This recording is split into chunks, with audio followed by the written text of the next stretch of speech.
termina con...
Hola chicos, ¿cómo les va? ¿Cómo Hola, están? profe. Profe. Bueno, Hola, profe. Hola, lamento, profe. lamento haberles interrumpido la hora del almuerzo, pero más tarde se me complicaba a mí para no hacerlos levantar el sábado tempranito. Así que mientras ustedes comen, yo hablo un rato y después le vamos a dar lugar a las chicas para que terminen eh, de dar lo de coronavirus y lo que tenían que hablar de dengue. Si no llegamos a dengue esta clase, lo haremos la clase que viene, ¿sí? Así que ahí iremos viendo dependiendo de los tiempos. Bueno, yo les comparto hoy la pantalla.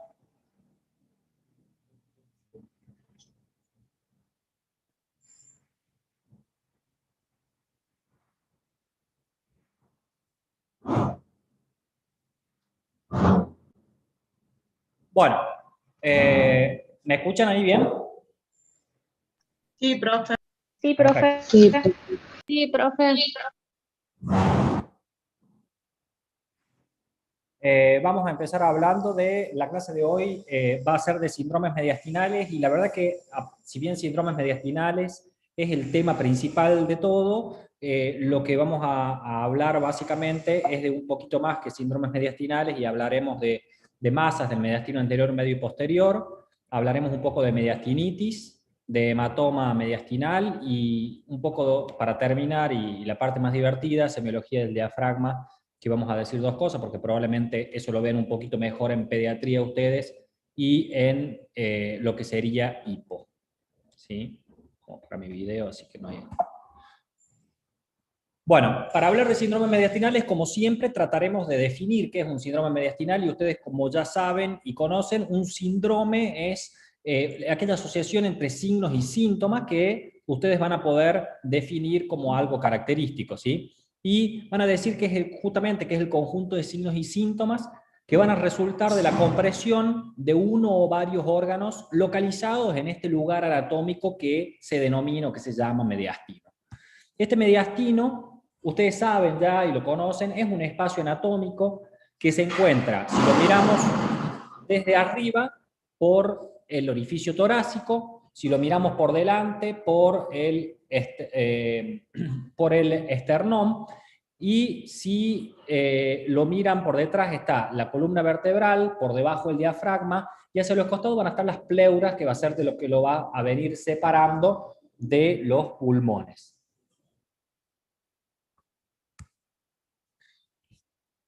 El mediastino, anatómicamente, este cuadrito que lo tengo hace bastante, el mediastino se divide clásicamente en lo que es mediastino superior y mediastino inferior, ¿sí? Y el mediastino inferior es el que conlleva, el que tiene un poco más la clínica de estos síndromes mediastinales, que lo vamos a subdividir o lo podemos subdividir en mediastino anterior, medio y posterior, que es lo que ustedes ya conocen y en la parte de anatomía seguramente recuerdan. Pero bueno, el mediastino anterior es la parte más pequeña del mediastino y se localiza en la parte anterior al pericardio fibroso y entre el esternón, entre el pericardio y el esternón. El mediastino medio, ¿sí?, es la subdivisión más importante, ya que en este lugar está el corazón, la región comprendida por todo lo que es pericardio y la bifurcación traqueal. Y por último, el mediastino posterior, donde se va a localizar el pericardio fibroso, al diafragma, la parte anterior de los cuerpos vertebrales y las dorsales inferiores también, de la que es la parte cervical y dorsal. Este cuadrito lo hice hace varios años también, en donde uno trata de dividir a las patologías del mediastino, que la verdad que es un tema no muy frecuente de ver y por ahí un poco complicado, en lo que sería infeccioso, tumoral y traumático. A su vez, lo infeccioso hablaremos de mediastinitis, lo tumoral, por supuesto que ustedes saben que para mí es la parte más importante, y hablaremos dos palabras de lo que sería traumático.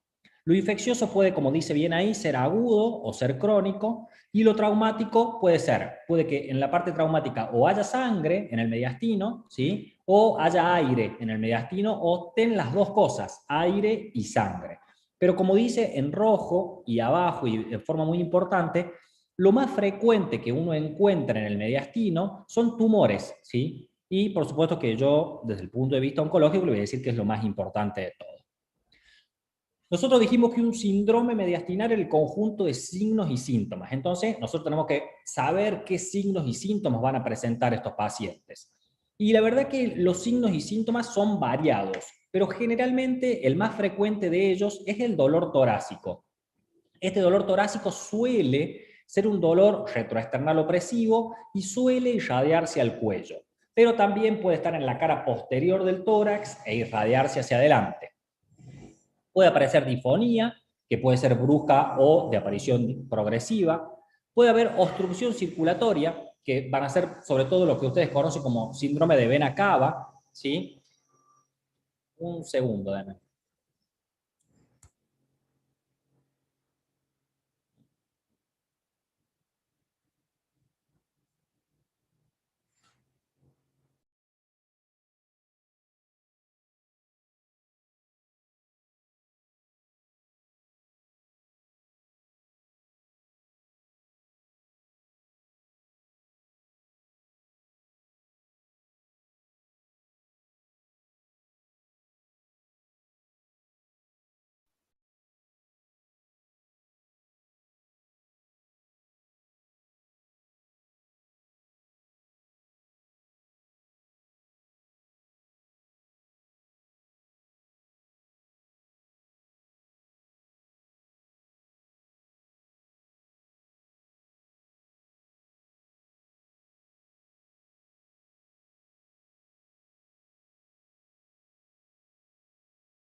Perdón, chicos.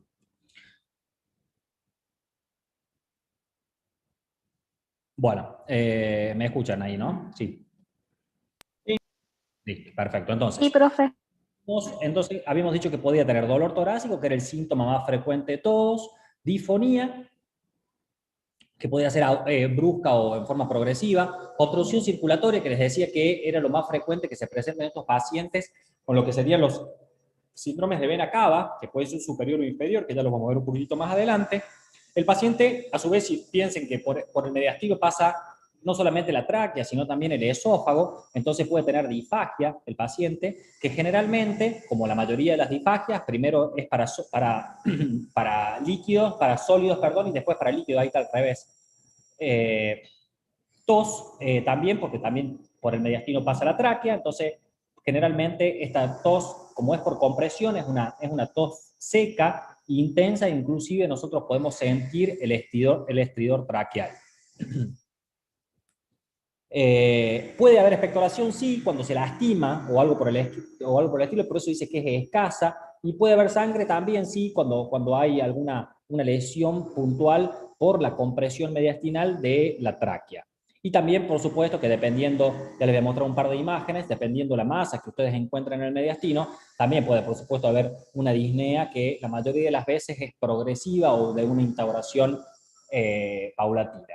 Entonces, cuando ustedes piensan en causas de disnea, les doy otro diagnóstico diferencial, más que tienen que pensar en lo que podría ser un síndrome mediastinal, ¿sí? Tranquilamente.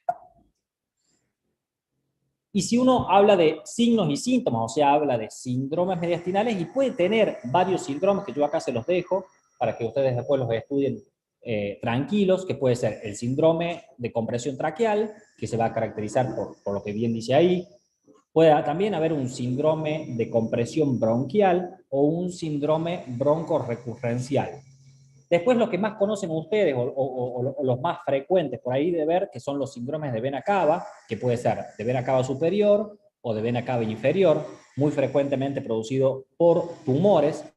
También puede haber síndrome de compresión del nervio frénico y síndrome de Claude-Bernard-Horner. También puede estar digamos que es bastante frecuente de verlo, sobre todo en los tumores pulmonares.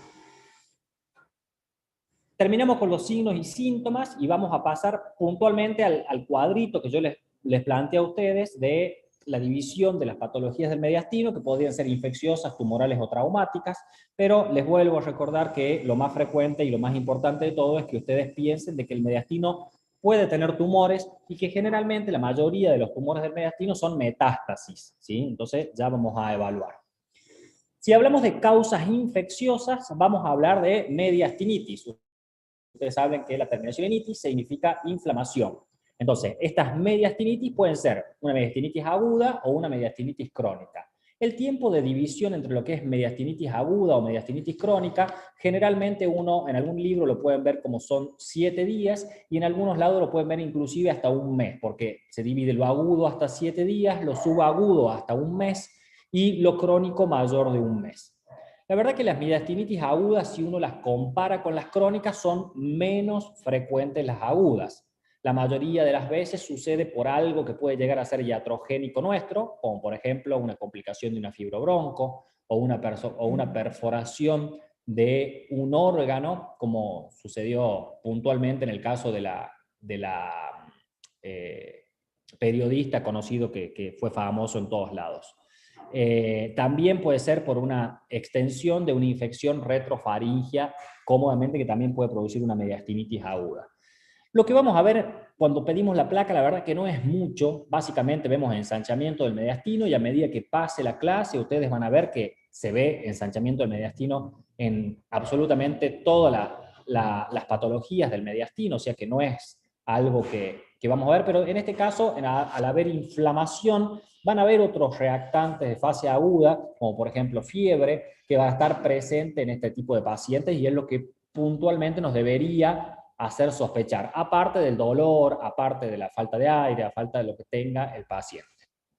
Clínicamente, el paciente generalmente va a tener un dolor intenso y que suele ser irradiado al cuello, y recordemos lo de antes, que el paciente tiene fiebre también porque el paciente tiene una infección local que puede generalizarse y que puede terminar en sepsis tranquilamente. En lo que es crónico es un poco más frecuente que lo agudo, ¿sí? Pueden ser granulomatosas de origen tuberculoso, micótico. La verdad es que cada vez se ven menos en este caso, pero hay algunos pacientes que pueden verse tranquilamente. Generalmente, como bien dice ahí, inicia a la altura del cuello, de la tráquea, y se determina una fibrosis, o hay una fibrosis muy importante en este caso. Radiográficamente, fíjense en que se ve lo mismo, ensanchamiento del mediastino, a diferencia de que cuando hay procesos crónicos nosotros podemos encontrar, por ejemplo, calcio, cosa que no veíamos antes, lo podemos encontrar acá en estos pacientes.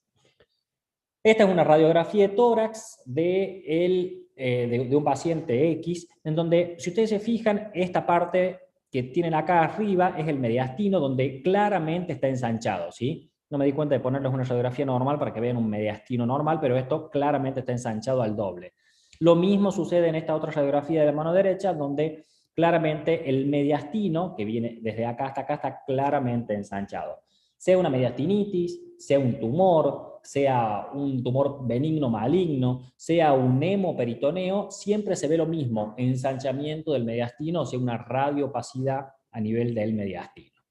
Tomográficamente, por supuesto que las características tomográficas de los pacientes son otras. Nosotros vamos a tener en la tomografía vamos a saber si tiene aire, si tiene líquido, si es una masa sólida, si es homogéneo, si es heterogéneo, si es lobulado.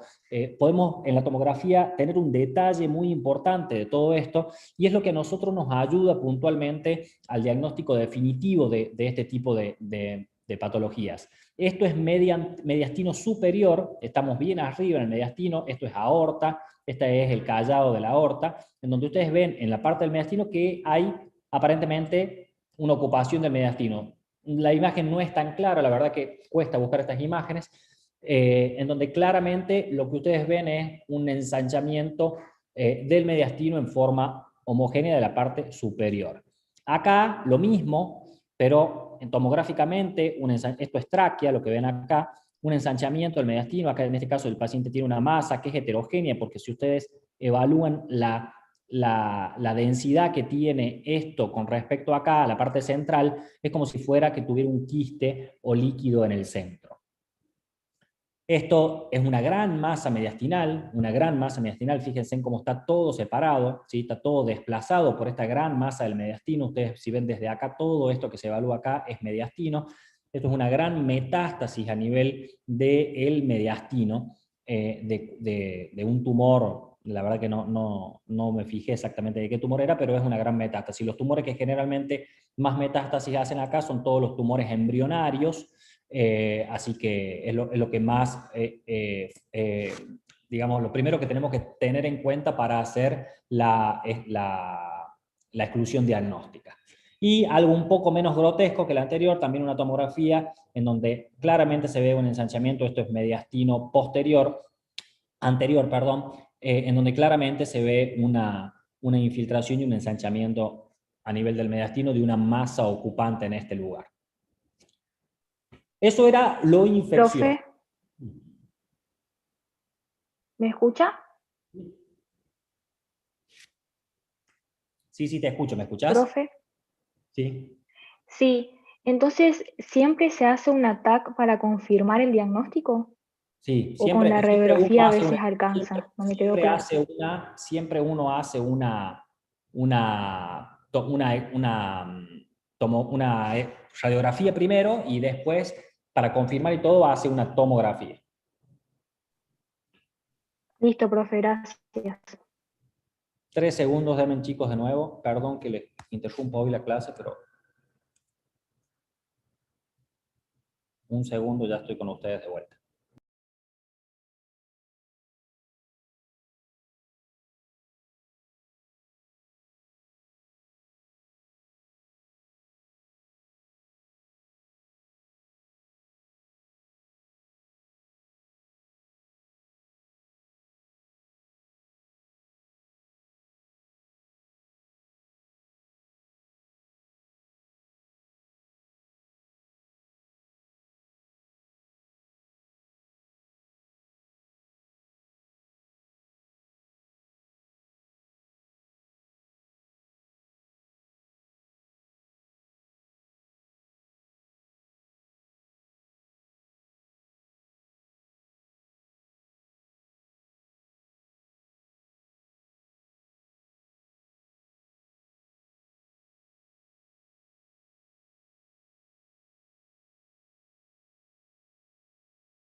Bueno, estamos de vuelta con...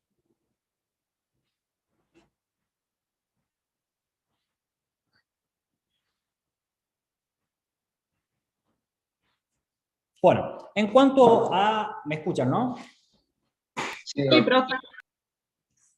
En cuanto a lo traumático, nosotros tenemos que puede haber un neumomediastino, como les dije al principio, o un nemomediastino, o sea, la presencia de aire en el mediastino, la presencia de sangre en el mediastino. Si hablamos puntualmente en el neumomediastino, nosotros podemos decir que puede ser espontáneo o que puede ser traumático. El espontáneo es claramente mucho más frecuente, generalmente se debe a la ruptura de los bronquios respiratorios, y esto sucede muchas veces en los neonatos. O en los adultos también se puede ver clínicamente por la presencia del enfisema subcutáneo. Cuando ustedes tienen enfisema subcutáneo, o sea, cuando tienen aire en el tejido celular subcutáneo, ustedes tocan el tejido celular subcutáneo, sobre todo en la parte de los huecos supraclaviculares, y es como si apretaran una esponja. Es una sensación que el día que lo toquen no se lo van a olvidar más. En cuanto a lo traumático, lo más frecuente que se tiene que romper o es el esófago o es la tráquea, y la mayoría de las veces se manifiesta, se presenta el paciente clínicamente con una complicación de una mediastinitis aguda, o en el caso de una mediastinitis aguda. Las manifestaciones clínicas de estos pacientes es la misma siempre. Recordemos que vamos a repetir mucho esto: dolor retroesternal, que se va a irradiar a los hombros o al cuello. Puede haber tos, vómito y disnea también. Y en la radiografía, la diferencia es que vamos a ver una línea longitudinal paralela al borde de la silueta cardíaca que está separada por aire. O sea, nosotros en la radiografía, que la puse al revés, ahí está. En la radiografía lo que vamos a ver es, ustedes ven ahí la línea amarilla, la flecha amarilla, en donde ven la silueta cardíaca. Esto es un mediastino normal, si ustedes se fijan, no está ensanchado, pero entre la línea del corazón y la separación del pericardio van a ver esta línea de aire que normalmente no debería estar. Por supuesto, si nosotros le hacemos una tomografía, estos son cortes en diferentes alturas, vamos a ver el enfisema a nivel subcutáneo, que es esto negro que ven ustedes en la placa, en la tomografía ahí. Van a ver el aire en el mediastino, fíjense que también lo estamos viendo por fuera de la caja torácica, en este lugar.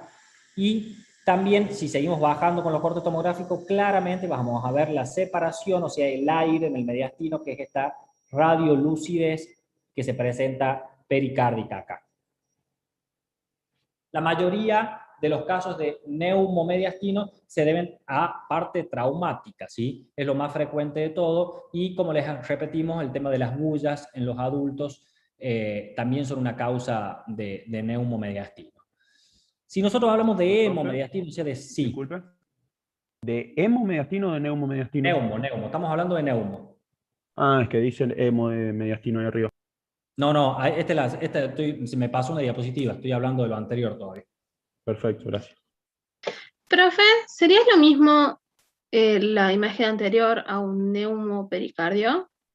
Neumopericardio sería algo parecido, nada más que el aire en ese caso está en el pericardio, no en el mediastino. Profe, ¿Sí? ¿podría explicar de nuevo de la línea esa? Lo que dijo anteriormente.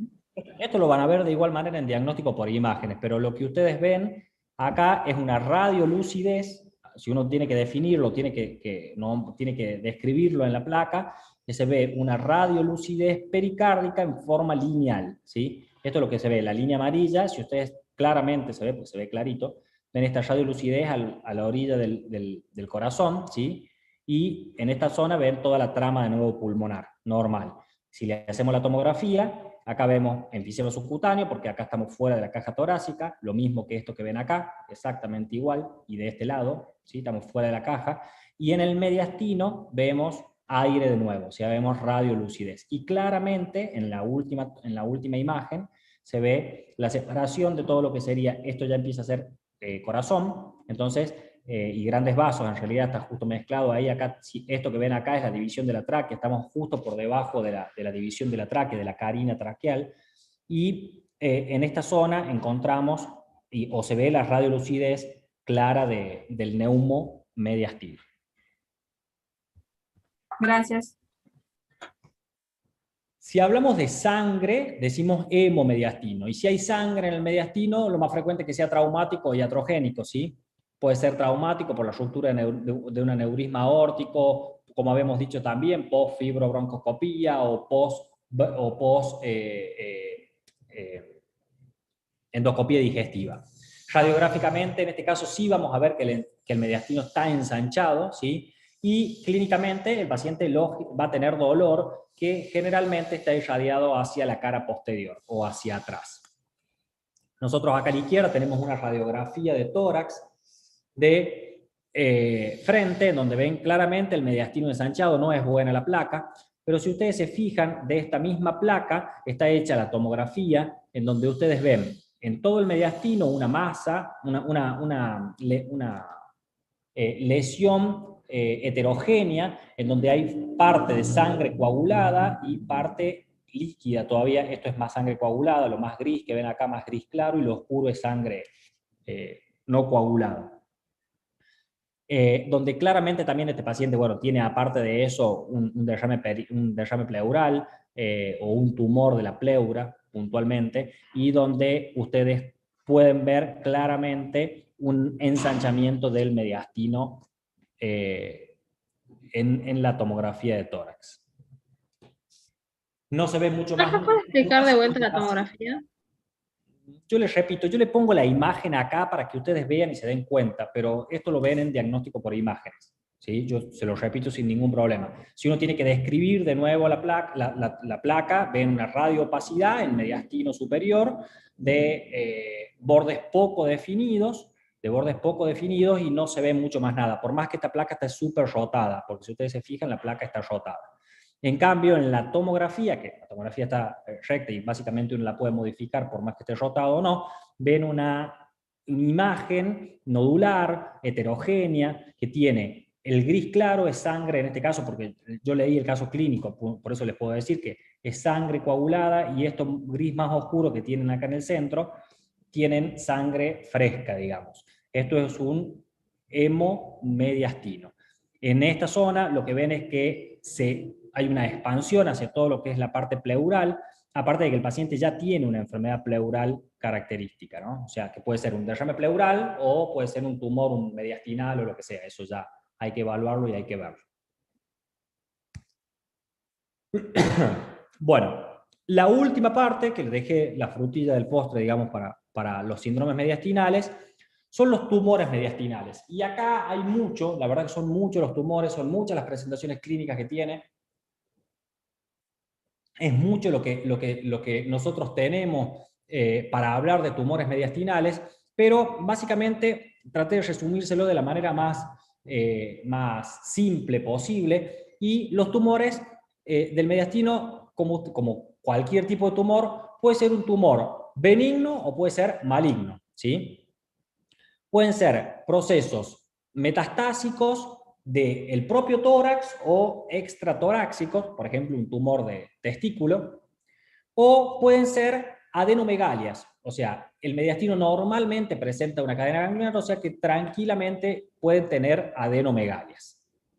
La verdad es que si uno habla de frecuencia de los tumores más frecuentes son los tumores neurogénicos, 23% de los casos, seguidos de los tumores tímicos, quistes, linfomas y tumores de células germinales. Los tumores de células germinales son las metástasis de lo que sería testículo y ovario.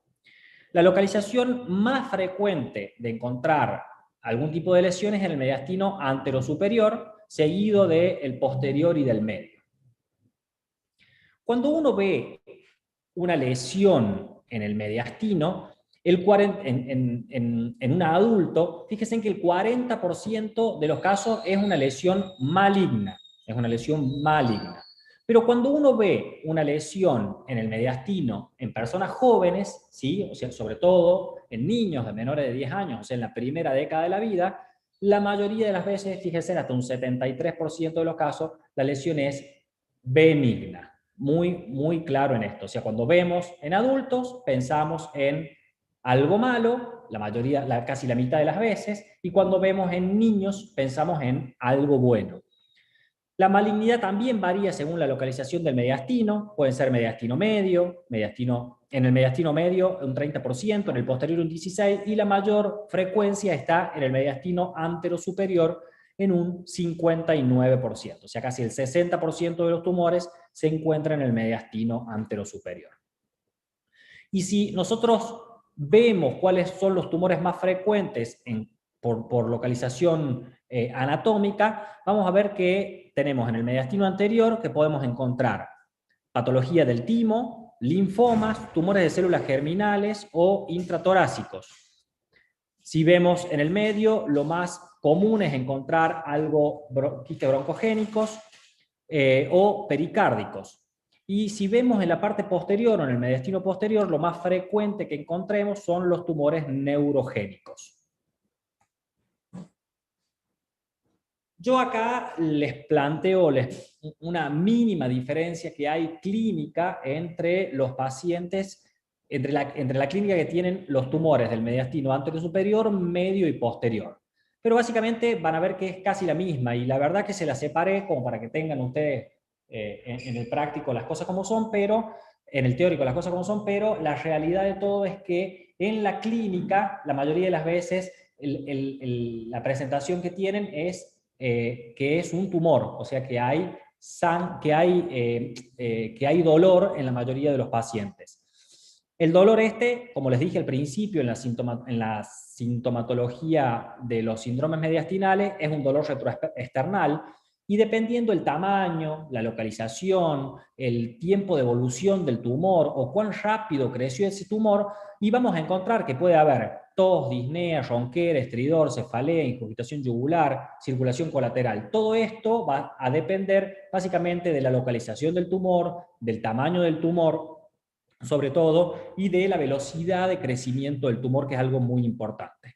Y por supuesto que si nosotros tenemos que correlacionarlo a esto con los síndromes que yo les nombré al principio y que después ustedes leerán, son síndromes, los que se ven en el mediastino anterosuperior son los síndromes de compresión traqueal de la vena cava superior y del nervio frénico. Los timomas habíamos dicho que era la patología del más frecuente de esta localización anatómica, y si hablamos de timomas hablamos de mezclas de células epiteliales de linfocitos maduros. Cuando uno ve un timoma o encuentra algo en esa zona, tiene que pensar que el paciente, o tiene que descartar en realidad de que el paciente tenga miastenia gravis, porque hasta un 40% de los pacientes con timoma se acompañan de miastenia. El diagnóstico, básicamente, lo que van a ver es generalmente es una patología más frecuente en los niños, que van a ver una imagen que es de bordes redondeados, liso. Esto es una radiografía de un chico. Y que va a tener siempre la prominencia, o sea, la parte va a irse lateralmente hacia uno u otro lado. No es central como les había mostrado en las imágenes previas. El bocio, el agrandamiento de la glándula en los pacientes también puede verse como un aumento del tamaño del mediastino. Estos bocios intratorácicos también pueden ser nodulares y no tóxicos, y también el paciente puede cursar con sintomatología diversa, dependiendo sobre todo el tiempo de crecimiento, dependiendo puntualmente la edad del paciente y el tamaño que tiene, que son características fundamentales para evaluar todo esto. Por supuesto que en el caso de un bocio intratorácico, nosotros le hacemos una gamografía al paciente y claramente nos va a determinar si tiene o no tiene un bocio. También tenemos las glándulas paratiroides. Y las glándulas paratiroides también se enferman y también tienen tumores, y también hay tumores paratiroideos. Entonces, en esta localización el paciente puede o no tener sintomatología paratiroidea, o sea, puede tener síntomas de hiperparatiroidismo, como ustedes ya conocen, anorexia, debilidad muscular, cansancio, náuseas, vómitos, constipación e hipotonía muscular. Algunas veces, no siempre, el paciente se puede acompañar de hipercalcemia, de hipofosfatemia, de elevación de la fosfatasa alcalina o de una hipercalciuria. No siempre se ven las características, las alteraciones en el laboratorio, pero sí, la mayoría de las veces se ven las características clínicas que tienen los pacientes.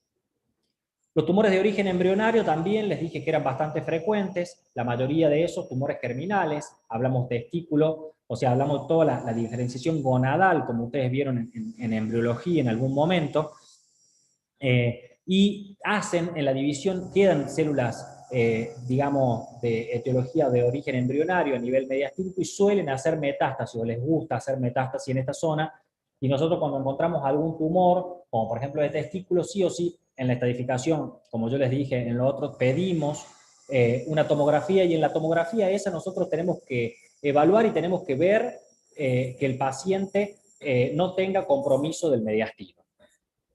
La mayoría de los pacientes, en este caso son pacientes de edad temprana, son adolescentes, pero tampoco hay que descartarlo en pacientes adultos, ¿sí? O sea, si bien no son tan frecuentes, pero tampoco hay que descartarlos el 100%. Después hay otras patologías como los quistes dermoides, los teratomas, que son menos frecuentes, y como les dije recién, los seminomas, que es uno de los más frecuentes, la característica es que los bordes son lobulados y generalmente, al igual que el timoma, hace compresión hacia algún lado del mediastino, hacia el lado derecho o el lado izquierdo. Y la característica que tienen estos tumores de los seminomas es que crecen rápidamente. Los coriocarcinomas, que también pueden ser tumores testiculares, se ven en aquellos pacientes que tienen tumores, o sea, los tumores estos tienen células embrionarias, el crecimiento tiende a ser mucho más rápido, tienen un peor pronóstico estos pacientes y pueden encontrar cifras elevadas, como dice ahí, de la gonadotrofina coriónica humana, de la alfa-fetoproteína y de la LDH, que a estos pacientes les va a conferir un peor pronóstico de la enfermedad. Como les dije también, hay tumores buenos, no todo es malo, ¿sí? Pero estos tumores buenos, como los lipomas, los fibromas, los hemangiomas o los linfangiomas, se comportan como malos muchas veces dependiendo la tasa de crecimiento que tengan estos pacientes, dependiendo claramente la localización en el mediastino, o no muchas veces eso, sino que puede ser un tumor chico que produzca compresión del esófago y al paciente rápidamente le dé disfagia. Entonces, también podemos encontrar tumores benignos. Por supuesto, no vamos a saber si esto es bueno o esto es malo hasta que no hagamos una mediastinoscopía y le tomemos muestra de ese tumor al paciente y el anatomopatólogo nos diga el diagnóstico final. En el mediastino anterior e inferior, básicamente volvemos a lo mismo, repetimos, clínica de los pacientes, dolor. En este caso también retroesternal, también puede tener dolores precordiales y también puede tener tos, o sea, repetimos la sintomatología. El mediastino anterior e inferior no tiene síndromes específicos como sí lo habíamos visto en el mediastino superior. En esta localización lo más frecuente que encontremos son quistes. La mayoría de los casos, fíjense en 3/4 de los casos, la mayoría son asintomáticos. Rara vez producen alguna complicación y el quiste más común son los quistes broncogénicos. También podemos encontrar quistes pericárdicos, que son los segundos en orden de frecuencia, ¿sí? Y también podemos encontrar hernias. Recuerden ustedes que la hernia es esta debilidad de la pared diafragmática, lo cual hace que suba, digamos, por el orificio del esfínter esofágico, hacen que suba o haya una dilatación, en este caso una debilidad, y suba el contenido abdominal hacia la caja torácica. Dependiendo de eso, ustedes van a tener la hernia de Morgagni, como es el caso en esta localización del mediastino, pero también puede tener una hernia de Brodakek o una hernia de hiato o una hernia central. Eso, dependiendo de la localización de la hernia, es como uno la denomina. En la parte posterior, y para ir terminando el tema de tumores, la verdad que vuelve a aparecer el dolor como síntoma. Si ustedes se fijan, hay dolor de vuelta, nada más que la irradiación suele ser un poco más posterior. Como el esófago va por atrás, suele haber disfagia, y como también va la parte del frénico, del nervio frénico, también suele haber bradicardia. El síndrome característico en estos casos es el síndrome de Claude-Bernard-Horner, que conocen todos, y el síndrome de vena cava inferior. Dentro de los tumores neurogénicos, dentro de los tumores en la parte posterior, los más frecuentes son los tumores neurogénicos, como los habíamos hablado previamente, neurofibromas, neurilomas, schwannomas, neuroblastomas, etc. La mayoría de las veces son de origen intercostal, de los ganglios intercostales, de la parte simpática o parasimpática. Radiológicamente, la diferencia que podemos encontrar es que en estos casos de tumores son bien circunscriptos, o sea, está bien central todo esto, puede ser redondeado u oval, y siempre la densidad de estos tumores es bien homogénea. También podemos encontrar quistes entéricos, la verdad que son muy poco frecuentes, pero lo tienen para leerlo tranquilamente después. Y también podemos encontrar en esta parte posterior la hernia de Bodalek, que tranquilamente la pueden diferenciar de la otra dependiendo las características que tiene, y lo más importante en estos pacientes siempre es hacer una tomografía, que es lo que nos va a determinar a nosotros el origen y el diagnóstico final. En lo que es mediastino medio, los síntomas vuelven a ser los mismos. Fíjense que en este caso el dolor no es lo principal que está acá, está puesto al último, si bien puede haber dolor torácico, no es lo principal. En este caso el paciente se presenta con tos, más tos y disnea, y una respiración ruda. En este mediastino tenemos los síndromes de compresión bronquial y el síndrome broncorrecurrencial. El tumor más frecuente en esta localización son los tumores de origen linfático, ¿sí? O sea, los linfomas. Los linfomas son, o pueden ser puntualmente de dos tipos, como bien dice ahí, los linfomas de Hodgkin y los no Hodgkin. Fíjense en que en el linfoma de Hodgkin, en la localización esta mediastinal, se representan el 50 al 70%, y el no Hodgkin el porcentaje restante, pero hay no quiero que se confundan, el linfoma más frecuente que hay es el no Hodgkin, pero el linfoma de localización mediastinal es más frecuente encontrar los Hodgkin que los no Hodgkin. El linfoma de Hodgkin en la clasificación ha cambiado o viene cambiando en los últimos años. Es una clasificación puntualmente muy molecular la que se plantean hoy en los linfomas, pero a modo ilustrativo para que ustedes vean, clásicamente lo que ven acá es la clasificación que ven en anatomía patológica con predominio linfocítico y el clásico.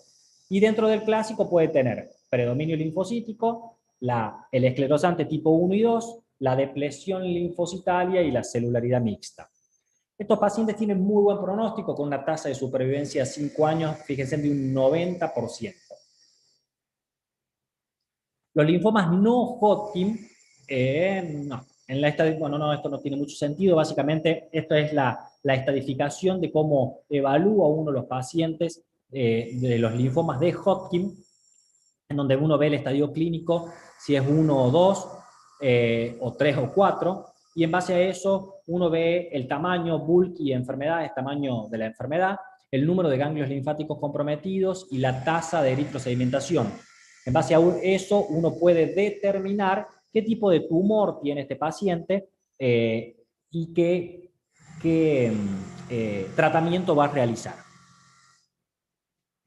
El no Hodgkin, que yo les dije que era mucho más frecuente en todo el organismo, pero es menos frecuente en el mediastino, lo repito para que quede claro, son tumores que en la mayoría de las veces tienen una morfología linfoblástica en el 60% de los casos, y no hay un predominio de edad, se puede ver en todas las edades. Por eso, si bien dice predominen niños, adolescentes e inclusive adultos jóvenes, pero dependiendo del tipo del linfoma, uno también lo puede ver en adultos mayores. El más frecuente de todos es el de células grandes, B, así se denominan, porque los linfomas no Hodgkin se clasifican en linfomas B y en linfomas T. Los linfomas T tienen un peor pronóstico con respecto a los B.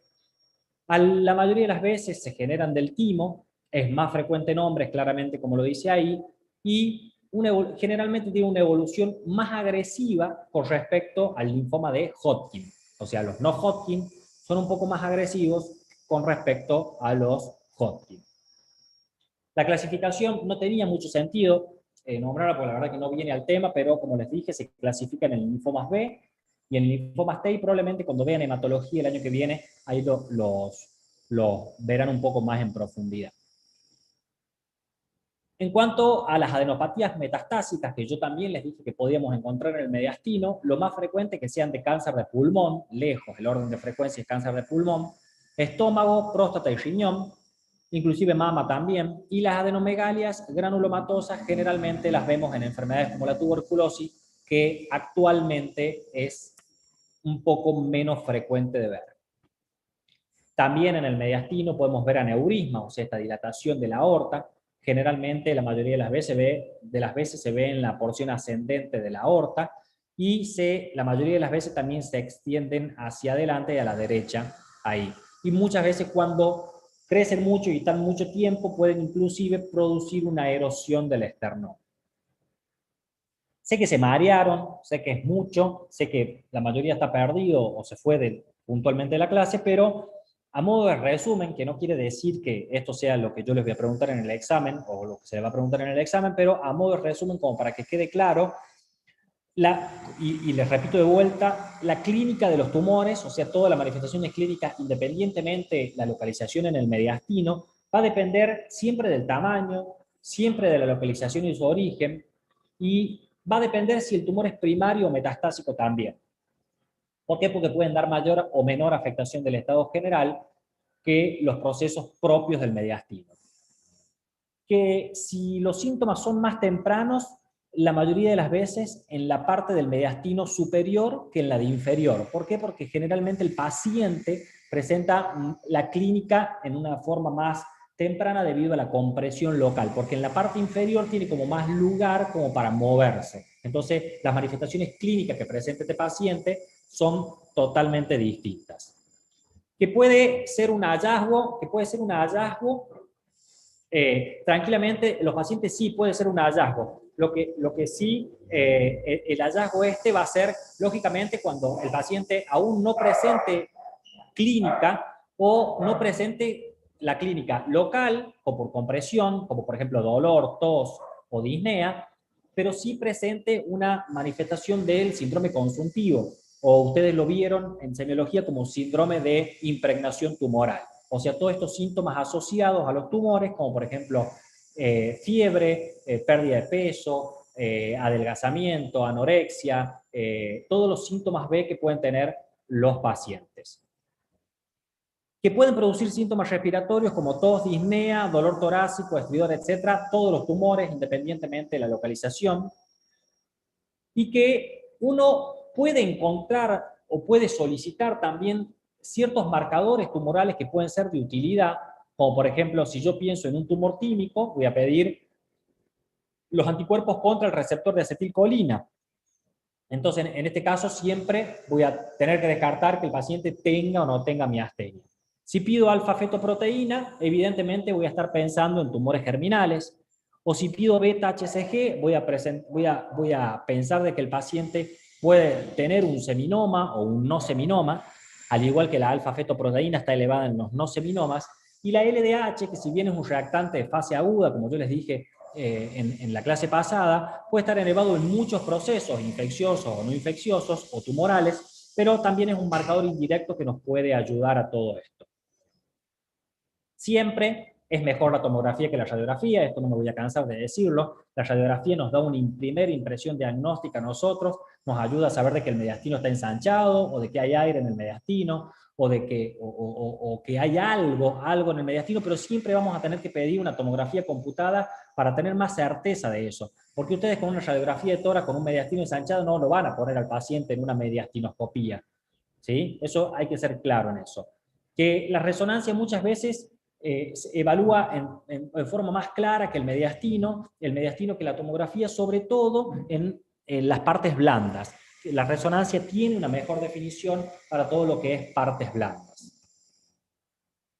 Por supuesto que hay estudios complementarios extra que nos sirven para, en el caso de tumores, estadificar a los pacientes de mejor manera, como es el caso de la tomografía con emisión de positrones, que es el PET, que se hace una función tomográfica, que puede indicar, que puede darse galio, en el caso de que yo piense en algunas pacientes, o datotate, que se utiliza sobre todo para tumores con cierto, cuando yo pienso secreción de algunas sustancias, por ejemplo en tumores pancreáticos, le puedo pedir este tipo de estudios para ver si el tumor es funcionante y en el caso de que sea un tumor funcionante, qué tipo de tumor tiene y qué tratamiento voy a dar, porque si yo tengo que el datotate es positivo, le puedo dar tranquilamente a este tipo de pacientes, por ejemplo, tratamiento con oxtriótide. ¿Estamos hasta ahí? ¿Se durmieron? Profe, disculpe, ¿puede repetir la última parte? Yo no ¿Cómo? escuché bien. La última parte del PET. PET. El PET es una tomografía con emisión de positrones, que se hace un estudio, que se inyectan contrastes distintos y que es como que se prenden foquitos dentro del cuerpo. Hay diferentes medios de contraste, puede ser glucosa, galio, datotate, que es lo que se utiliza como medio de contraste. En este caso, dependiendo del tumor que yo sospeche, tanto por la clínica, como por la edad del paciente, como por los marcadores tumorales o lo que sea, le puedo pedir este tipo de estudio que, aparte de hacer una estadificación completa del paciente, me puede ayudar al pronóstico y me puede ayudar a pensar en un tratamiento determinado. Por ejemplo, si el PET con datotate es positivo, lo que yo sé es que al paciente, si le hago octreotide, el paciente va a andar bien. O sea, es algo fino, un poco fino y puntual, pero sepan que hay otros tipos de estudios también que se pueden hacer en este tipo de pacientes. ¿Estamos? Sí, profe. Bueno, la última parte del mediastino es mediastinitis. Nosotros habíamos dicho que es la inflamación del mediastino, ¿sí? O sea, es la irritación del mediastino, de la estructura contenida dentro del mediastino y su posterior diseminación, que como toda infección en un principio es localizada y si uno la deja en el tiempo va a ser generalizada, ¿sí? Y esta generalización en un primer momento puede ser local y después lógicamente va a ser en forma sistémica. Si uno piensa en mediastinitis y inflamación del mediastino, tiene que pensar en etiología y lo más frecuente es que haya perforación esofágico-traqueal, en el caso de algún procedimiento endoscópico. También puede ser por la infección de algún tumor o de algún molar en lo que es cabeza y cuello. También puede ser un sitio metastásico de alguna infección, como por ejemplo originada en cualquier parte del organismo. Y también puede ser post-cirugía cardiotorácica. La clasificación de la mediastinitis, como le dije al principio, puede ser aguda o crónica. Yo se las puse acá lo más simple: aguda menos de 7 días, crónica más de 7 días. Si pienso en aguda, voy a decir de que el paciente va a tener una mediastinitis aguda y que puede ser anterior o posterior. Y en lo que es la crónica, vamos a decir que el paciente puede tener una fibrosis mediastínica. Esta fibrosis mediastínica puede ser inflamatoria o puede ser neoplásica. La etiología va a depender también de la zona. Sí. ¿Cuál sería la causa de la crónica? De aguda dijo, ya está, perforación y fibrosis grave. Bien. En el caso de la mediastinitis, de la etiología, también depende de la zona y del tiempo de evolución, ¿sí? Pero la presentación clínica puede ser muy variada y la etiología también puede ser muy variada. Si ustedes se fijan, pueden ser procesos infecciosos cervicales, una simple infección dentaria, procesos de la parte ORL, postcirugía cardíaca, como les dije recién, en pacientes alcohólicos que toman antiinflamatorios, pacientes con tratamiento con corticoides en forma prolongada, pacientes con hernia o algún esófago de Barrett, o traumática, y por supuesto que la parte tumoral siempre está presente, o post-radioterapia, que es una cosa que hay que descartar, que el paciente no haya tenido algún proceso de radioterapia torácica previa al... hay que preguntar en la historia clínica. Hay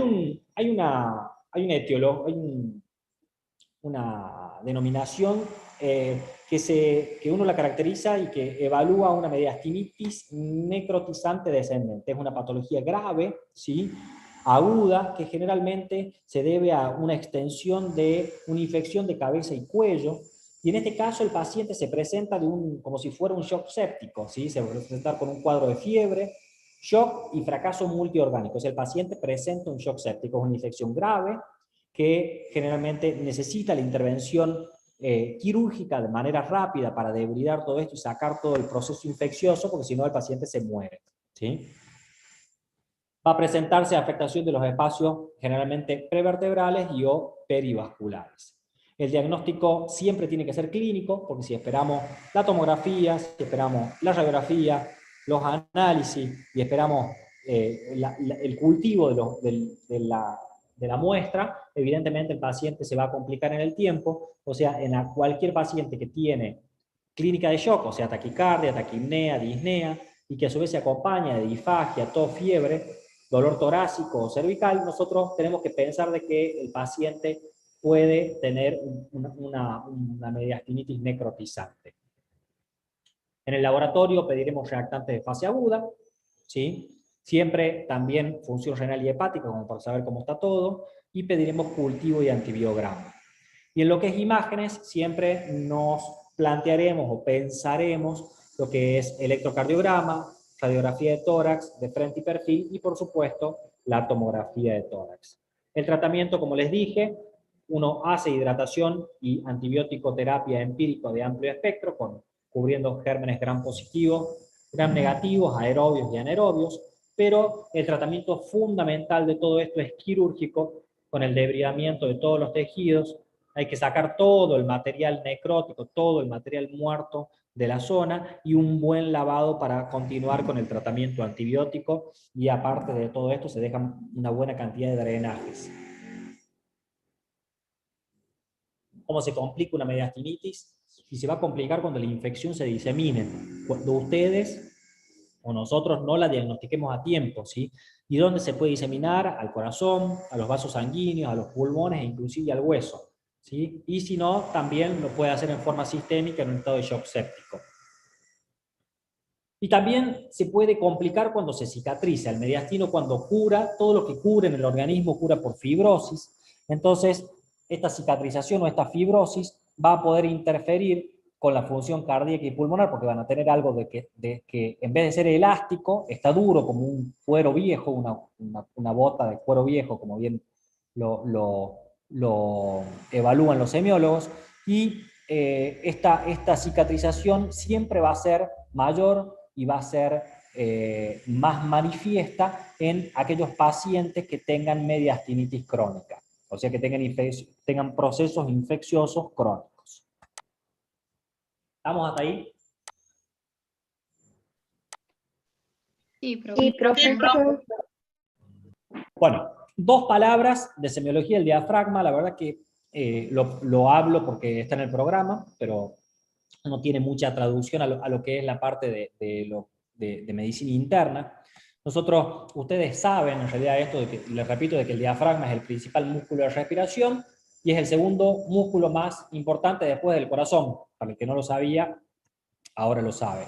Que es responsable del 75% de la inspiración durante el reposo, que tiene una forma de cúpula y que separa el tórax del abdomen, que está irrigado por las arterias frénicas superiores, las musculofrénicas y las frénicas inferiores, y que está inervado por los nervios frénicos y los últimos 6 nervios intercostales. Si uno habla de función del diafragma, va a decir que tiene 2 funciones principales y características y que son de suma importancia. Ustedes ven las 2, una función respiratoria y una función estabilizadora. La función respiratoria, cuando durante la inspiración se contrae el contenido abdominal y lo va a desplazar todo hacia abajo, aumentando no solamente el diámetro anterosuperior, sino también el anterosuperior no, aumentando no solamente el espacio que sucede entre el vértice pulmonar y la base pulmonar, sino también en la parte anterior y posterior. Además, el diafragma hace que se eleven las costillas, aumentando también el diámetro transversal del tórax, como bien lo explica ahí en el dibujito.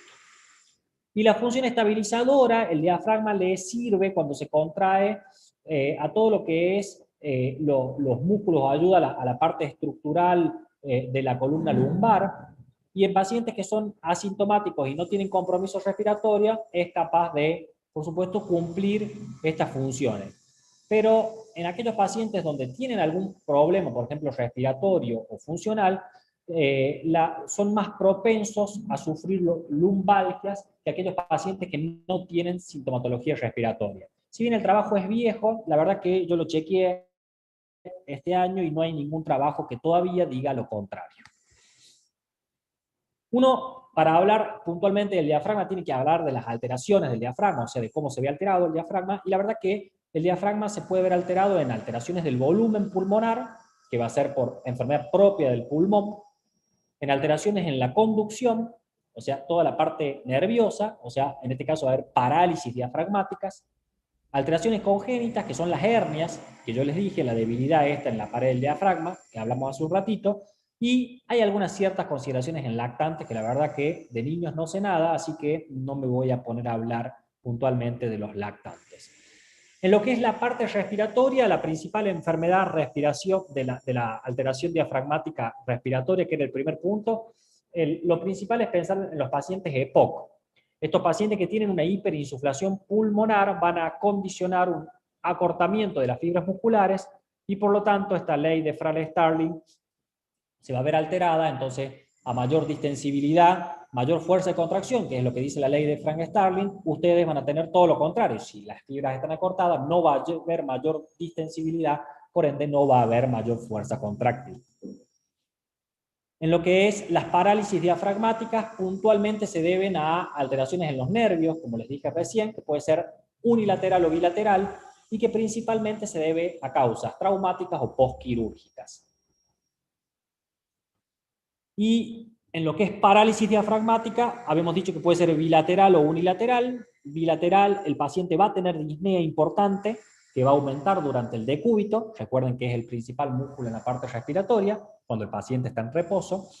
Y unilateral va a tener o una hemiparálisis. El diafragma normal lo vamos a ver que está descendido con respecto al diafragma que tiene la parálisis. Creía que había una radiografía, pero no lo hay.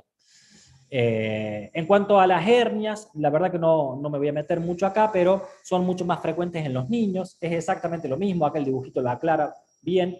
Hay una debilidad en la pared muscular, entonces el contenido abdominal, que tiene una mayor presión, va a irse hacia el contenido torácico. Por último, para terminar, hipo. ¿Sí? El hipo, esta contracción espasmódica, involuntaria y repetitiva del diafragma y de los músculos intercostales, va a producir una inspiración súbita de aire que cierra la glotis y así se genera el sonido característico de los pacientes que tienen hipo, o de cualquier no tuvo hipo alguna vez en su vida, que es el famoso HIP. La verdad que si uno habla de hipo hay muy pocos datos epidemiológicos. Nosotros los médicos no nos gusta escribir, imagínense que nos va a gustar menos escribir del hipo, pero sí se sabe que es un poco más frecuente en varones y en las personas altas y en los adultos mayores. Y en cuanto a tumores, sabemos que hasta el 10% de los tumores pueden producir hipo y que la verdad que cuando es bastante complejo tratarlo al hipo en estos pacientes. Al hipo nosotros lo podemos dividir en hipotransitorio, el que dura hasta 2 días, y en el hipo persistente, que es el que dura más de 48 horas hasta un mes, y después el intratable, que es el que dura más de un mes.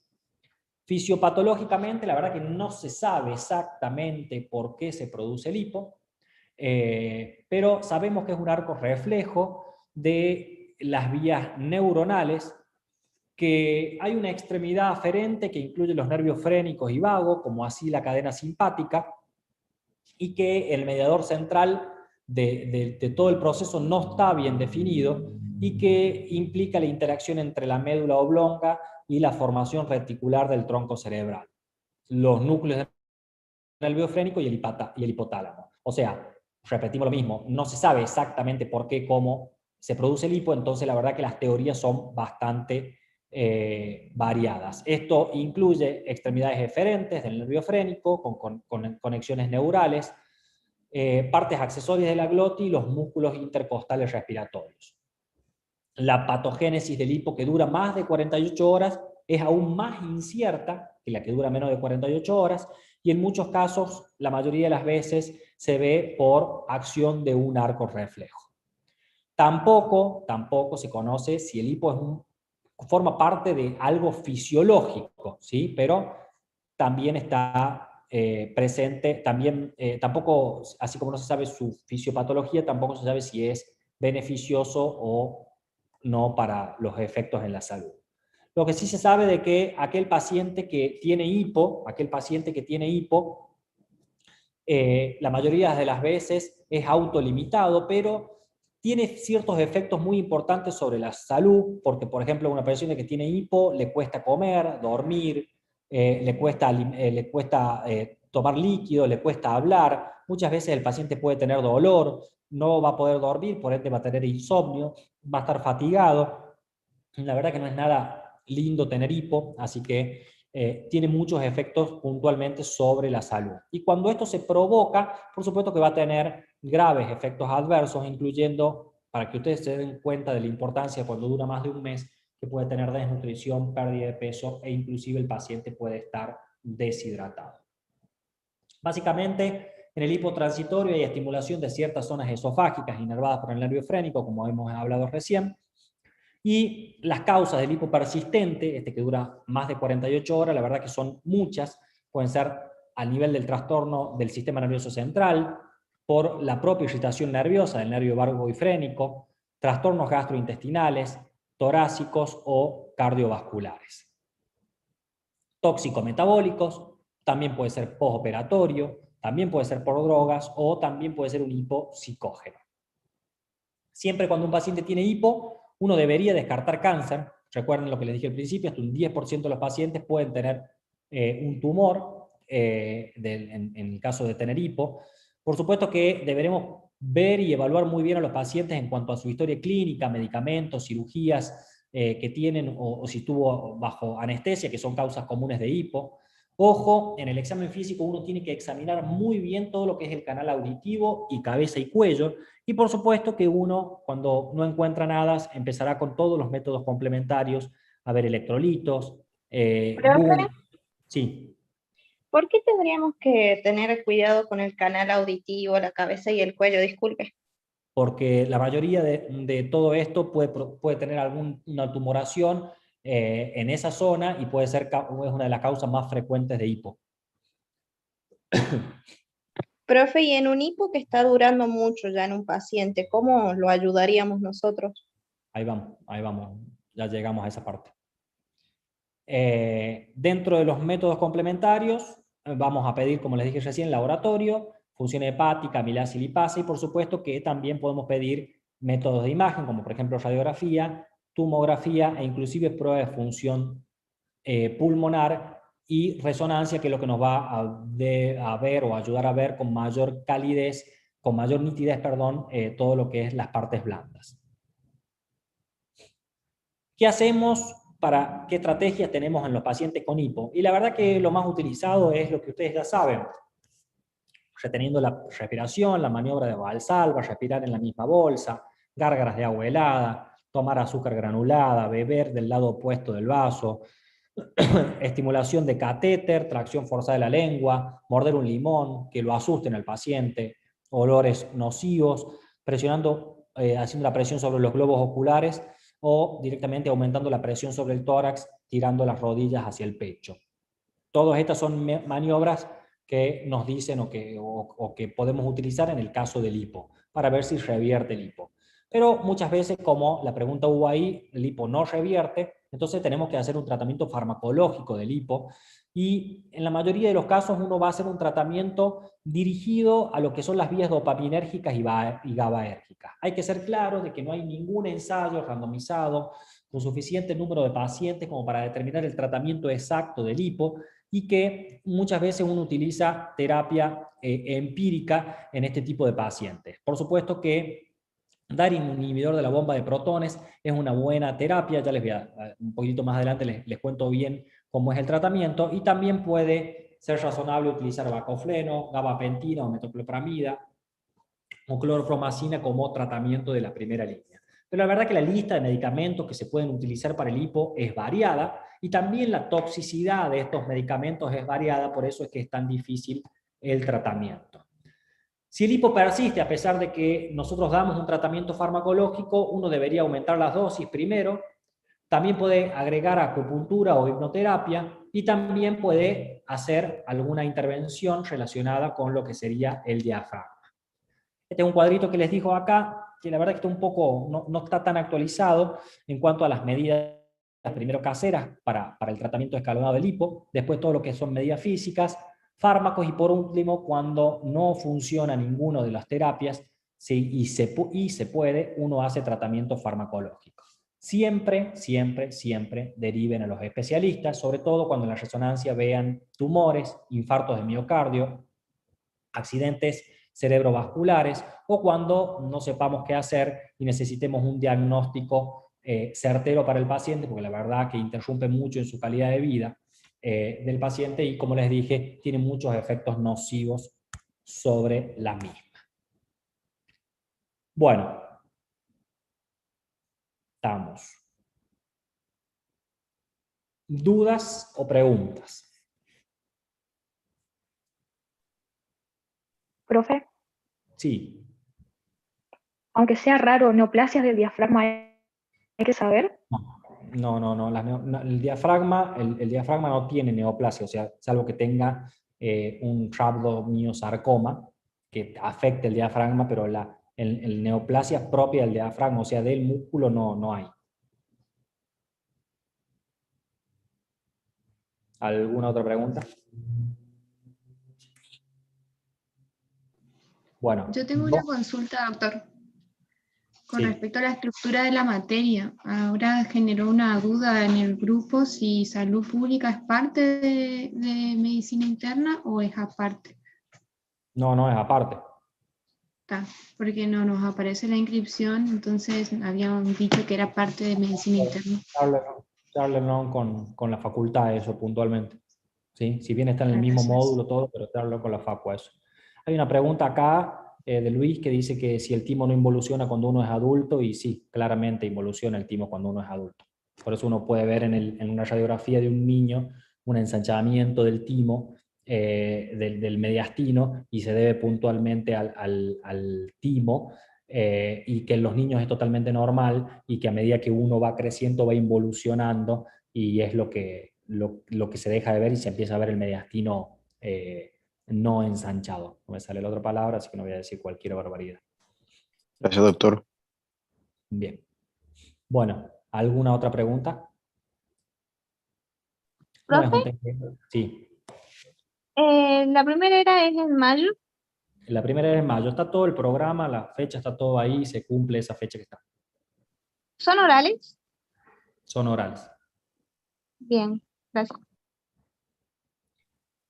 Bueno, les vamos a dar lugar a las chicas y chicos, la verdad que no tengo anotado acá, no sé si eran, creo que eran todas mujeres. Para comenzar, para terminar primero lo que era coronavirus, y después seguimos con dengue, si nos queda tiempo. Yo creo que venimos bien, así que las escuchamos. No sé quién había quedado hablando.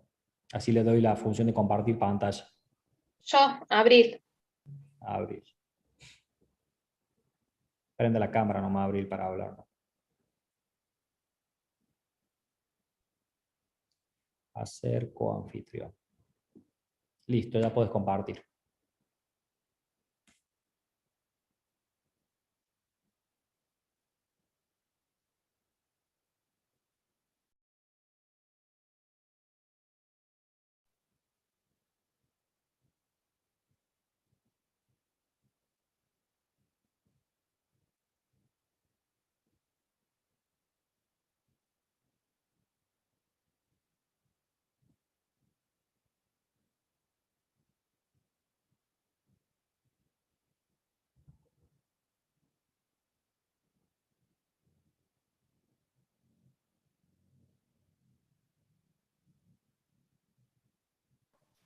Ahí no sé si se está viendo.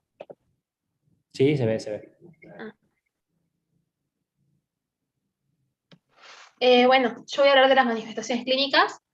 Las manifestaciones clínicas que podemos encontrar en el COVID-19 inician aproximadamente 7 días después de tener la primoinfección o el contacto con el virus. Durante este periodo, entre la primoinfección y el inicio de los síntomas, existe un periodo que se llama periodo de verdad, en el cual el paciente, si bien no tiene síntomas, ya presenta la enfermedad y además puede transmitirla, o sea, que puede contagiar a otras personas.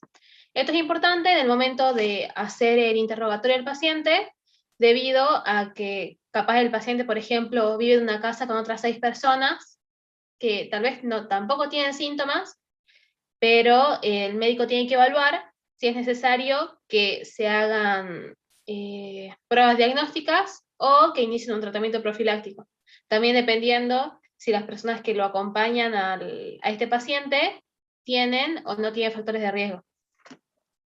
Dentro de los signos que se tenían en cuenta anteriormente para los coronavirus, antes del inicio de la pandemia, se consideraba los coronavirus como virus que daban solamente resfriado común, que tenían síntomas leves, como eran fiebre, dolor de cabeza, malestar general, pero nada más. Luego del inicio de la pandemia, se empezó a ver mayor cantidad de complicaciones con estos virus, y en los que en casos más severos daban bronquitis, neumonías, y estados muy graves en los pacientes. Dentro de los síntomas característicos está la fiebre, que se presenta en el 90% de los casos, tos seca en general, aunque también puede ser productiva, falta de aire, sensación de agitación o disnea, también refieren, astenia, dolor de garganta, cefaleas, mialgias, artralgias, escalofríos debido a la fiebre. Y también se tienen otras manifestaciones clínicas, como pueden ser digestivas, como náuseas o vómitos, diarreas, y algo particular son la falta de gusto y olfato, que es en general por lo que la mayoría de los pacientes llega a la consulta. Dentro de las complicaciones, además de la neumonía o de la bronquitis, que la neumonía puede ser tanto primaria por el mismo virus, como una sobreinfección bacteriana secundaria, también el paciente tiene hipoxia, puede llegar a un síndrome respiratorio agudo severo, también a fallo o insuficiencia cardíaca, que ya voy a hablar más adelante. Y también es particular que cuando se va a realizar una radiografía de tórax, es común la aparición de infiltrados alveolares bilaterales, que también tenemos unas tomografías que ya voy a mostrar. Otros signos son los neurológicos. Estos signos neurológicos en general se pueden ver en pacientes más graves, que ya están hospitalizados, y también con mayor edad. Dentro de esto están los mareos, la alteración del nivel de conciencia. Esto se ve mucho en los pacientes internados, a veces que están por entrar al respirador o que recién salieron del respirador. También ACVs, ataxia, epilepsia y neuralgias. También hay signos cardiológicos en los que, debido a la misma hipoxemia que genera los cuadros neumónicos y el mismo virus, parte de las alteraciones y de las manifestaciones clínicas más graves de esta enfermedad se dan por la respuesta inmunológica del paciente. El cuerpo trata de luchar contra esta enfermedad, pero en el camino, por así decirlo, también va afectando a muchos órganos, como son el corazón. Se provoca un daño miocárdico grave que puede resultar en un fallo cardíaco grave. Estos síntomas también pueden llegar a suceder, o sea, se vio en pacientes que no tenían los síntomas clásicos previos, como son la fiebre, las cefaleas. Después también hay signos oftalmológicos, como son ojos secos, visión borrosa, sensación de cuerpo extraño, pero estos son más raros. Otorrinolaringológicos, que estos son característicos, la anosmia y la ageusia, pérdida de gusto y de olfato, aunque también puede haber dolor facial, obstrucción nasal. También algunos signos dermatológicos, como son rash cutáneos, púrpuras. En niños y en adolescentes también se pueden ver lesiones en los dedos de las manos y de los pies. También hay signos hematológicos, al igual que en el daño miocárdico, la respuesta inflamatoria va a desencadenar la activación de la cadena de coagulación, de la cascada de coagulación.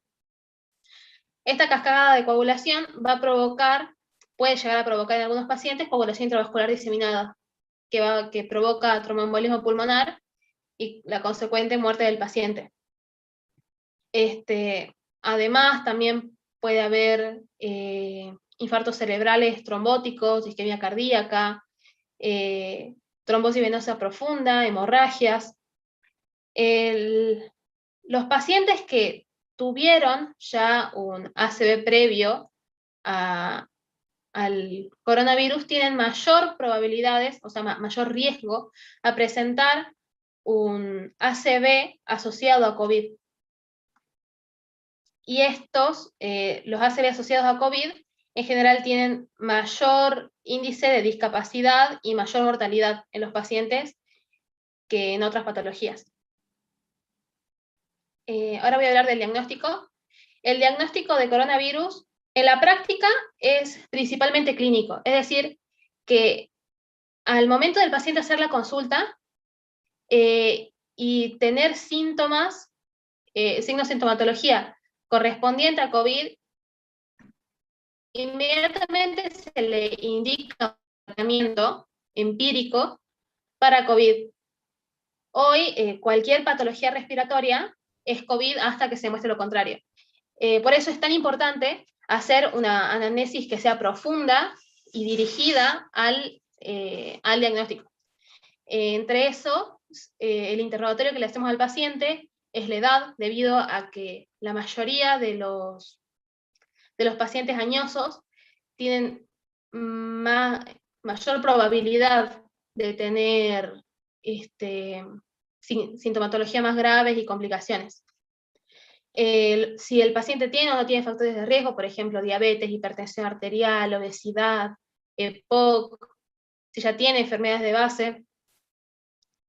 También es importante consultar al paciente si tuvo contacto con personas sospechosas o confirmadas de coronavirus. Esto se utilizaba mucho al principio de la pandemia para hacer la investigación epidemiológica y saber qué contactos tuvo el paciente y de dónde llegó el virus.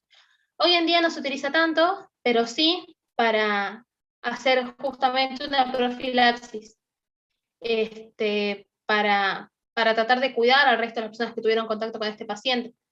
También le preguntamos si tuvo dificultad respiratoria o sensación de falta de aire. También es importante saber cuál fue la evolución clínica del paciente, desde el inicio de síntomas hasta el día de la consulta. Por eso le preguntamos si es que con respecto, por ejemplo, al día de ayer, cómo se siente el día de hoy, si empeoró, si mejoró, si apareció algún otro tipo de síntoma. También para clasificar el grado de disnea que presenta el paciente, le preguntamos si se agita al bañarse, al hablar, al comer o al dormir, y en lo posible le damos recomendaciones para atenuar estos síntomas, como por ejemplo, si tiene falta de aire al dormir, le decimos que se acueste boca abajo, como abrazando la almohada, para mejorar la ventilación. Si tiene dolor precordial, y tenemos que clasificar qué tipo de dolor precordial es y hacer un diagnóstico diferencial con alguna patología cardíaca. Por ejemplo, si es opresivo, si es punzante, y le preguntamos de otro tipo de síntomas, si tuvo tos, fiebre o cefaleas, pérdida de olfato, de gusto. Luego de esto, cuando nosotros tenemos ya los indicios de que tenga COVID, se le dé el tratamiento, que ya va a hablar mi compañera, y posteriormente a esto se realizan los pedidos, en el caso que sea necesario, de las técnicas de laboratorio, que estas son las únicas que realmente nos van a confirmar el diagnóstico de coronavirus. La más efectiva es el PCR, que es la cadena de la polimerasa, que tiene una alta especificidad y una alta sensibilidad. Esto es importante debido a que al ser tan sensible, podemos detectar la enfermedad hasta antes del inicio de síntomas, aproximadamente 3 o 4 días antes, y se mantiene positiva luego del inicio de síntomas, 15 a 30 días, dependiendo de la carga viral que tenga el paciente. el PCR lo que realiza es una técnica biomolecular que va a detectar el ARN viral. Las tomas de muestras se realizan por medio de un hisopado nasofaringio y luego se llevan a la muestra. La particularidad que tiene el PCR es que nos va a informar de que el paciente está cursando en el momento de la prueba la enfermedad. Entonces, sabiendo que tenemos una enfermedad actual, tenemos que proceder con el tratamiento y con las medidas de precaución al paciente, decirle que tiene que estar aislado, que evite el contacto con familiares, y bueno, y que se apegue al tratamiento. Luego están los test de detección de antígenos, que estas son inmunocromatografías. Las inmunocromatografías son parecidas a los test de embarazo, en donde tenemos una prueba control, que es una línea, en donde siempre tenemos que ver que esté esa prueba control, para saber que la prueba es efectiva y está en condiciones de darnos un resultado fidedigno. Esta inmunocromatografía lo que busca es la proteína S, que es una proteína viral. Estas dos, el PCR y la detección de antígenos, son pruebas directas, que nos van a indicar una patología actual. Luego están los test antigénicos, que son métodos indirectos, en donde nosotros vamos a buscar la respuesta inmune del paciente. Podemos buscar IgA, IgM e IgG. IgA no se pide tanto, IgM sí, y ambas también nos van a diagnosticar una enfermedad actual. En cambio, una IgG nos va a decir que el paciente tuvo contacto con el virus, su cuerpo ya respondió y probablemente ya está curado de la enfermedad. No como el método diagnóstico, pero sí de seguimiento, se realizan radiografías y tomografías para ver cuál es el estado clínico, el estado clínico del paciente, por ejemplo, para ver la evolución de una neumonía. En este gráfico vemos cómo aumenta la viremia en el paciente desde la exposición al virus. Este es el periodo de ventana. Acá están, no sé si se ve el mouse. Ahí Sí, se puede ver. sí. ¿Sí? Bueno. Acá, en el día 5, aproximadamente 5 a 7 días, luego de la exposición, inician los síntomas, y este periodo es el periodo de ventana, en donde tenemos, en esta parte, vemos que entre el inicio de síntomas, más o menos 3 días antes y 3 días después, son los días en el que hay mayor cantidad de aumento, digamos, de la carga viral, y por lo tanto son los días que mayor probabilidad de contagio tiene el paciente. Esto llega al pico aproximadamente en el día 14, la viremia, y a partir de la semana, o sea, del día 7, luego de la exposición, empieza a aumentar la inmunoglobulina M, empieza a ser detectable, hasta que llega a su pico el día 13. Y luego desaparece el día 21. Durante este tiempo, en la que la IgM se mantiene positiva y aproximadamente unos 3 días después de la primoinfección, podemos tener las pruebas PCR positivas. A partir del día 7 hasta el día 20 aproximadamente, tenemos las IgM positivas. Y luego, recién en el día 14, empieza a hacerse aumentar las IgG, que estas se van a mantener detectables hasta aproximadamente 90 días, que es el tiempo que se cree que la inmunidad natural del paciente, o sea, no por la vacuna, va a durar. Esta es una prueba, estas son las tomografías de pacientes con COVID. Este es el paciente número 1, el que está en rojo, acá, el paciente número 2, el paciente 3 y el paciente número 4. Acá podemos ver los patrones tomográficos que tienen los pacientes con COVID. El primer patrón es un patrón en vidrio esmerilado, en donde vemos opacidades pulmonares bilaterales con densidad en vidrio esmerilado. Son de morfología redondeada y en general la distribución es periférica, como se ve acá, como se ve ahí, en esta parte no puedo ver bien, y acá. Este es el patrón en vidrio esmerilado. Luego está el patrón de condensación, que este es en el paciente número 2, en donde se pueden ver opacidades pulmonares mixtas y que tienen un componente de condensación, que también es de predominio periférico y redondeado. Sí, ahí no lo veo. Perdón. Ahí está. Y por último, acá también podemos ver otro paciente con patrón en vidrio esmerilado, pero este es un paciente que tiene distribución periférica, pero inferior. Esta es la parte inferior del pulmón. Y por último está el patrón en empedrado, que este es el paciente número 4, en el que hay opacidades pulmonares mixtas en el lóbulo inferior izquierdo. En el lóbulo inferior izquierdo, y que en esta parte anterior a la opacidad tenemos un ensanchamiento intersticial, y este ensanchamiento es al que se le denomina patrón en empedrado. Y bueno, estas son las tomografías características que tienen los pacientes con COVID.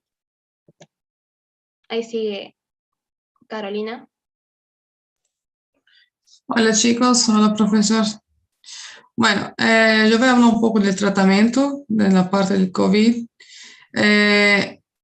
Anteriormente se dividía los tratamientos entre pacientes con comorbilidad, con enfermedades de base, en casos más severos, y hoy actualmente el paciente que llega a ser internado ya tiene un tratamiento empírico, la mayoría de las veces, pero que se sigue ahí en La Rioja es lo que estamos usando, ¿no?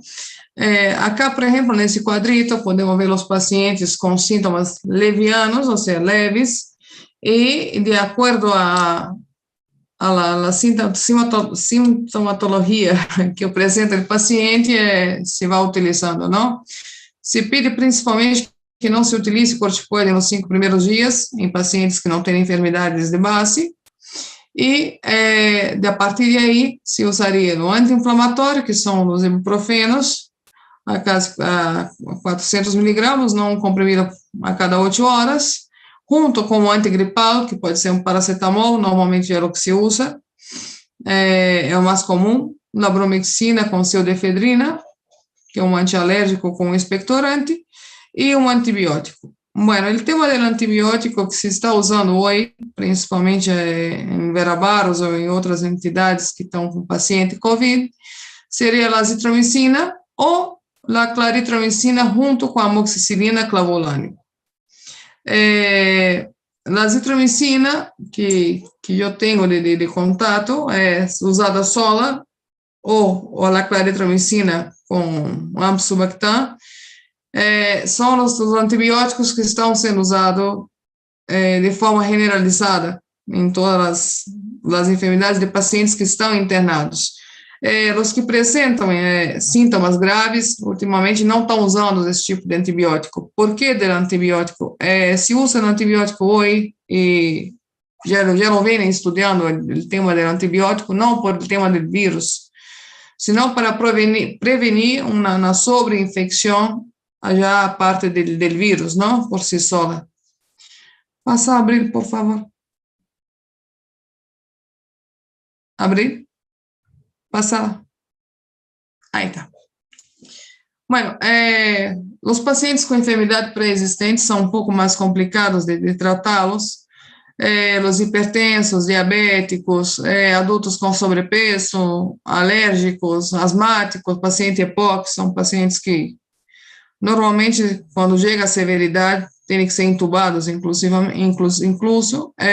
adultos com gastrites, com refluxo gástrico, úlceras, e com sintomas gastrointestinais. Esses sintomas gastrointestinais são aparentemente de las cepas novas. O vírus, como comentou uma de nossas companheiras, vino sofrendo muitas mutações, que é outro tema para comentarmos depois. E esses pacientes com hipertenso, diabético e todo o demais, se cambia um pouco a medicação, porque algumas de elas podem empeorar a enfermidade de base que tem, por exemplo, descontrolar uma hipertensão, aumentar na glucemia. Então, queda esse quadrito e os pacientes, obviamente, com alergia, asmáticos, se usa como tratamento de enfermidade de eles, por exemplo, o budesonide, incluso o salbutamol, que não temos aí. Claramente, os que têm gastrite, se vão usar bloqueadores de receptores dos adrenérgicos, omeprazol, esomeprazol, lansoprazol, todos são os protetores gástricos que se usa normalmente, o paciente usa normalmente isso, não? Acá, em caso de paciente com COVID, se segue mantendo esses medicamentos. Obviamente, os asmáticos não há como sacá-los, não, por contrário, havia que aumentá-lo. E os diabéticos tipo 2 não controlados, a dose de ibuprofeno sigue sendo igual a eles, pero se recomenda, obviamente, controlar a glucemia de eles mais vezes, não? Não suspende o medicamento, ainda que haja, ou seja, a não ser que haja melhora significativa de los sintomas, e isso, na maioria das vezes, se controla por tomografia, por la clínica do paciente. Muitas vezes há melhoria de la disneia e alguns sintomas gastrointestinais que são maiormente a hora de las cepas novas, suelen aparecer primeiro e desaparecerem primeiro também, pero o tema da disneia suele desaparecer, tarda a aparecer e suele desaparecer, pero o controle da tomografia e da cascata, da tormenta inflamatória, isso sigue sendo por laboratório e na tomografia. Passa ali, abre, por favor.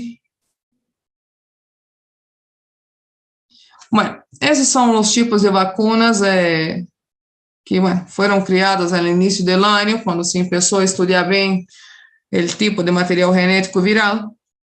Hoje já sabemos, como já havia comentado, que o vírus cambiou muito o material genético, e obviamente, se vou cambiar o material genético, vai cambiar a estrutura da proteína de membrana, que a principal é a S, não? Uma das principais, a S, a spike. E as vacunas que foram generadas, que foram criadas, vou deixar a diapositiva, mas não a vou ler, foram criadas em base a setores de material genético do vírus, do RNA viral, ou seja, sacaram pedaços do vírus, obviamente está inativo, não é capaz de produzir a infecção nessas porções, injetaram outro vírus, e, com isso se foi fazendo um tipo de vacuna, não? A outra, com o próprio ARN viral, se transformava esse ARN viral dentro de um outro material genético, que eles chamam de espiga de vírus, e o corpo tinha a capacidade de reconhecer isso. A outra que passa, abre, por favor. O outro tipo de vacuna que foi generada foi o vírus desativado, que hoje, claramente, com tantas mutações que já sofreu o vírus, as anteriores que trabalham com material genético e essas do vírus desativado já perderam um pouco a eficácia frente às cepas novas, não? E a última, que se diz, não, cientificamente que ela mais efetiva, aunque já perdeu um pouco essa efetividade, ele vai explicar por quê. Porque como o spike, a proteína spike de membrana, já é codificada, obviamente, por material genético do vírus, e esse material genético do vírus cambiou, vai cambiando, está mutando cada vez mais, tanto que sua virulência aumentou. Uma das outras vacunas, das últimas, que é a Sonovavax e a Sanovi, são os dois laboratórios que estão trabalhando com eles, eles usaram essa proteína de membrana sem o vírus, e dessa maneira, inoculando no corpo, o corpo tinha a capacidade, os anticorpos, de reconhecer essa proteína de membrana, a spike, e de aí generar anticorpo contra o vírus inteiro, reconhecendo a proteína de membrana. O que passa? Quando houve essa mutação genética e que sigue havendo a mutação genética, certas partes dessa membrana, dessa proteína de membrana cambiaram, e obviamente o sistema imunológico não tem a capacidade de reconhecer todas. E a outra é que entre essas mutações que foram generando, o vírus foi capaz de criar outra proteína de membrana que entre o processo de antígeno, anticuerpo e de los helpers, que têm a função de frenar essa cascata inflamatória, a união de eles chegava a ser incompleta. Então, se passava um momento que o helper já não perdeu a capacidade dessa unidade de unir-se à união llave cerradura, e justo por essa proteína nova que se apresentou em vírus, e obviamente a cascata inflamatória, a tormenta inflamatória seguiria, e o vírus sigue ativo e, bueno, causando a infecção no organismo. Essa é a última, não, Abril? Sim, essa é a última. Sí, ¿Alguna duda, chicos? Yo quería resumir un poquito sobre el tratamiento. Claro, a rasgo groseiros, lo que se está usando generalmente na Argentina. Ampicilina subactam, junto com claritromicina, 500 miligramas a cada 12 horas, ou azitromicina, uma ao dia, junto a isso, dexametasona, 4 miligramas por via oral, ou endovenosa em pacientes internados, não, obviamente, endovenosa, 8 miligramas. A ivermectina, o tema da ivermectina tão controversial, não é o tema da ivermectina. Há pouquito foi autorizado o uso da ivermectina em casos de pacientes, no início da infecção. Se desconhece o mecanismo de ação, por que a ivermectina consegue frenar a reprodução viral. Não se conhece bem cientificamente qual é o mecanismo de ação de ella, pero foi comprovado que sim, ella consegue frenar. Não quer dizer que acaba com o vírus, pero consegue frenar a multiplicação e o desenvolvimento, obviamente, entre esses períodos que comentou lá Abril, del quarto ao mais ou menos 14º dia, que é onde a replicação viral tem seu pico, a ivermectina aí consegue atuar. Uma vez instalada a infecção e que o paciente já tem um quadro severo, já não serve mais. A ivermectina já não se usa mais nesse ponto. Además de isso, não há muita comprovação científica. Há alguns países que la estão usando como profilática, junto com vitamina C, vitamina D e zinc. Alguns países, não são todos. Acá, por exemplo, a Anvisa, como comentei, autorizou o uso da ivermectina em pacientes com COVID, ao início sem sintomas graves, pero hace poquito isso. Então, todavia, estamos com um tratamento empírico, por assim dizer. Isso seria, chicos. Doutor? Bien, dejemos de compartir pantalla.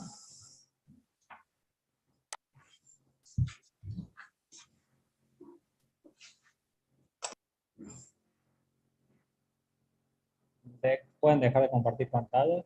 Ahí está. Bueno, perfecto entonces. Dengue, estamos medio sobre la hora, así que lo vamos a dejar para la clase que viene, así no estamos, queda más firme y ya tiene que estar medio cansado de estar frente de la computadora.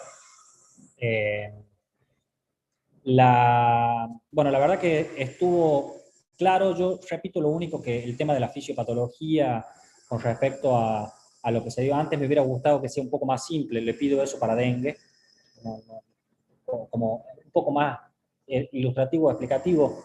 Es lo mismo que pasa cuando yo doy un teórico. Si yo les pongo exactamente toda la fisiopatología de cómo sucede absolutamente todo, con la interfección de todo, por supuesto que al minuto 1 se durmieron todos. ¿Sí? Eso es para leerlo tranquilo, estudiarlo tranquilo y evaluarlo tranquilo del libro, y no de otro lado. Así que les pido eso para dengue. Y después, con respecto a lo demás, está bastante bien, bastante actualizado, la verdad que la felicito.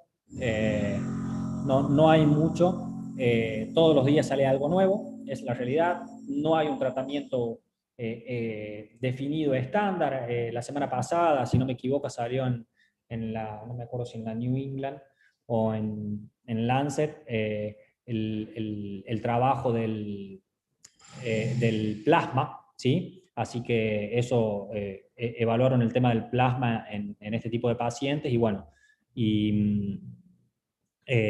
la verdad que los datos del estudio tampoco fueron del todo concluyentes, ¿sí? Es muy difícil cuando uno hace un estudio en una población pequeña, en un centro y una serie de cosas, pero bueno, esto fue lo que más se intentó hacer. No sé si lo leyeron, si no los invito a que los lean. Después se los paso el link por el grupo de los ayudantes para que se los pasen a ustedes. Bueno, chicos, no sé si tienen alguna duda o algo por el estilo. Prof, hola, ¿me escucha? Sí. Acá en Argentina estaría indicado el uso de anticoagulante como enoxaparina o no sé, algún anticoagulante también para el tratamiento.